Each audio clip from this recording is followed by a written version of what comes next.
So when I drew up my flip cart, I designed it with a cabinet on one side. On that cabinet, I'm going to set my sharpening system, and I'll be able to store some more stuff underneath the cabinet.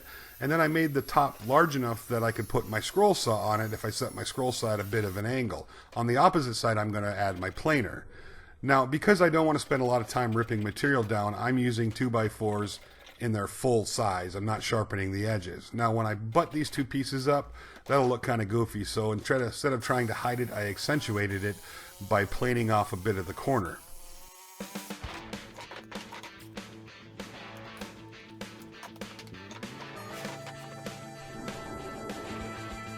So I'm going to start by just gluing the upper and lower sections to what will be the legs of the open side of the cabinet. And I'm just going to butt joint them and glue them for now and just clamp them up and let them dry. Now later I'll come back and add some extra support to keep those from falling apart.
Because I just butt jointed the 2x4s on the open end, on the top side where there's really no support, I need to add some dowels to give it some really good strength, because I'm going to be putting some heavy tools on this and flipping them, so there's going to be some pressures from side to side.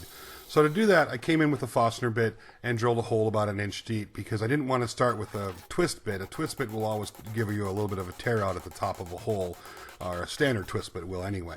So once the holes were drilled, I just filled them with some 3/4 inch dowels I made with my homemade dowel cutter, and that's going to give me plenty of strength on the top of that open side, so I don't have to worry about it racking back and forth or that glue joint breaking loose. So I don't know if you've ever noticed on my pencils when I sharpen them, I always sharpen one side that's flat, and then the rest of it's round. But I always have a flat side on my pencil for when I'm marking out situations like this where I need to get a very close line. I have that flat side that I can get right up against the material. After marking out where the cabinet would sit on the base, I glued and nailed some scrap pieces of plywood to the base to fill in up to that line. Now these are pieces of plywood that would probably end up in the scrap heap, so it was really nice to be able to use them. The next step was to glue one side or one skin to the frame I made for the flip top. I only want to do one side because I'll need to come in later and fasten some bolts in there. So I started by making sure everything was nice and lined up, and I used some nails to just hold that in place while I threw some clamps on. With the glue drying on the base and the flip top, I went and cut up everything I would need to build the cabinet. I ripped down the plywood to its widths, and then I cut them to length on my chop saw.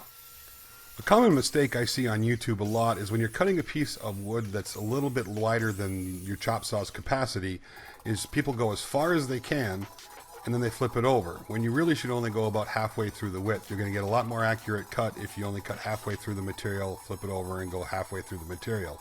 It's a lot easier to get an angle skewed off if you're pulling your chop saw all the way out to its full width.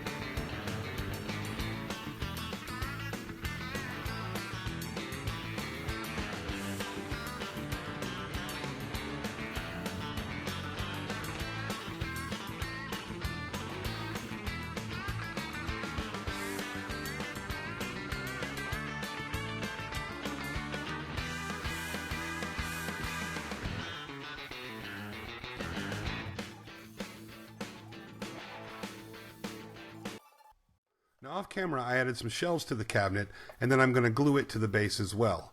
Now, to make sure that the cabinet is in the exact position where I need it, I actually slide the flip top in and butt the cabinet up against that. And then I come back and add screws from the plywood down into the 2x4s below it.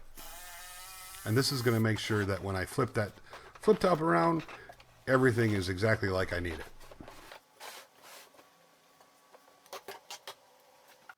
Now I added the casters to it, making sure that the caster's base spanned that 45-degree miter on the base 2x4s. And the last thing to do here is to add some bolts in a center point so the flip top will flip. Now to do that, I started on one side, drilled all the way through both the frame and the flip top, flipped it around, marked out the second hole, and drilled it through the cabinet, and then also drilled back through the same hole initially into the flip top. Now, if that didn't confuse you, I don't know what would. Now, I didn't have proper length bolts, which was no big deal. I just used my DPT wrench to go the length of the bolt. But you have to be pretty careful when you're using that because it's really easy to over-tighten things.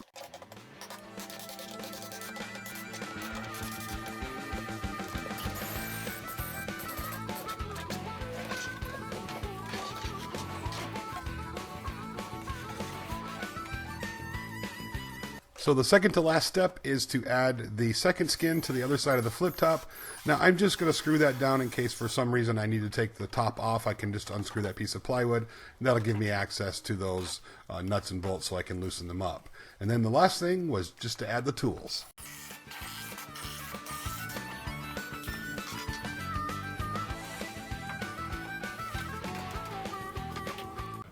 Wraps it up. I'm really excited to have this done. I've been needing to do this for a long time.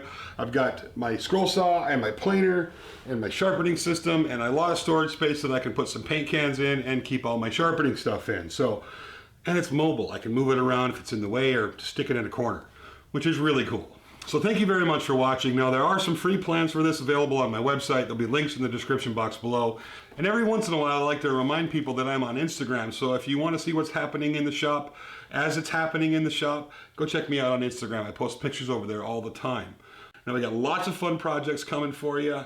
Lots of great builds coming down the pipe. You won't want to miss it. So if you're not subscribed, you know what to do. Hit that button. We'll talk to you all later.